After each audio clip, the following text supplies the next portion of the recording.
Magandang araw po sa inyong lahat, lalo na sa ating mga pinuno, kawal, kawani at pamilya ng Hukbong Katihan ng Pilipinas.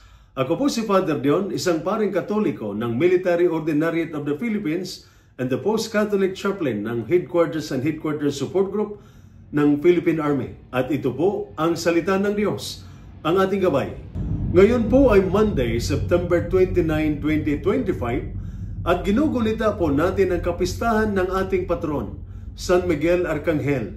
At ang ating tema sa ating pagdiriwang ay pananalig na buhay, pag-asa ang misyon, pagpapatatag ng mga sundalo at pamilya sa ilalim ng pag-iingat ni San Miguel.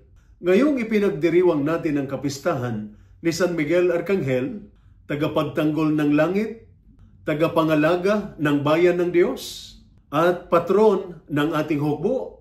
Naalala natin ang kahulugan ng kanyang pangalan, Mikael. Ibig sabihin, sino ang katulad ng Diyos? Ito ang panawagan na walang kasamaan, walang kaaway, at walang kadiliman na hihigit pa sa kapangyarihan ng Diyos. Sa ating unang pagbasa mula sa aklat ni Daniel, chapter 7, verses 9 to 10, ipinapaalala sa atin na ang Diyos ang haring namamayani. Sa pangitain ni Propeta Daniel, nakita niya ang Diyos na nakaluklok sa trono, napapalibutan ng libo-libong anghel na handang maglingkod.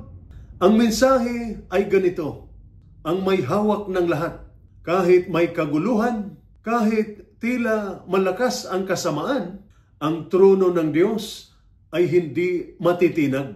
Para sa mga sundalo, ito ang ating lakas ng loob. Gaano man kainit ang labanan, ang Diyos ang tunay na may kontrol.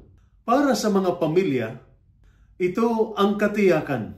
Hawak ng Diyos ang ating mahal sa buhay at hindi sila pababayaan.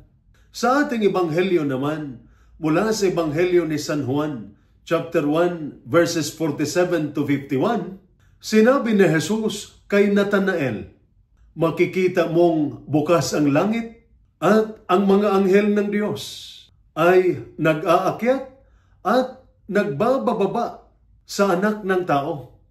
Ipinakita nito na ang mga anghel, lalo na si San Miguel, ay hindi malayo sa atin. Sila ay aktibong nagtatanggol at gumagabay sa atin patungo sa kaligtasan. Kung paanong ang sundalo ay laging nagbabantay para sa kanyang kasama, ganoon din ang mga anghel na nagbabantay sa atin. Kung paanong ang pamilya ay nagdadamayan sa hirap, ganoon din tayo pinapalakas ng Diyos sa pamamagitan ng kanyang mga anghel. Itinuturo sa atin ni San Miguel na ang tunay na lakas ay nagmumula sa pagsunod sa Diyos. Tinalo niya si Satanas hindi sa sariling lakas, kundi sa pananalig sa kapangyarihan ng Diyos.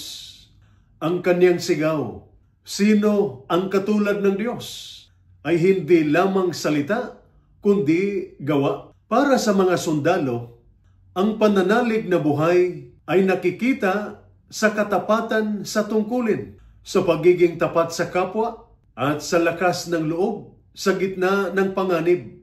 Para sa mga pamilya, ang pananalig na buhay ay nakikita sa sakripisyo, sa pagtitiis, at sa pagmamahalan kahit may layo o hirap. Ang ating misyon ay pag-asa, na kahit sa gitna ng gera o pagsubok, tiyak ang tagumpay ng Diyos. Mga kapatid, si San Miguel ay nagpapaalala na ang tunay na lakas ay nasa Diyos. Sa kanyang pagtatanggol at panalangin, tayo'y maging tapat sa ating pananampalataya at matibay sa ating misyon. Mga sundalo, lumaban ng may dangal. Mga pamilya, magtiis ng may pananampalataya. Lahat tayo magtitiwala na kasama natin si Kristo at ipagtanggol tayo ni San Miguel. Ito po ang salita ng Diyos, ang ating gabay. Manalangin tayo. Ama naming makapangyarihan, pinupuri ka namin sa kaloob mong tagapagtanggol, si San Miguel Arcangel, na nagtatanggol sa iyong bayan at nagbabantay sa iyong hukbo. Pagpalain mo ang aming mga sundalo ng tapang sa gitna ng panganib, katapatan sa tungkulin at tibay sa sakripisyo. Pagpalain mo ang kanilang mga pamilya ng kapayapaan sa paghihintay, pag-asa sa gitna ng pagsubok, at pagmamahalan na hindi nauubos.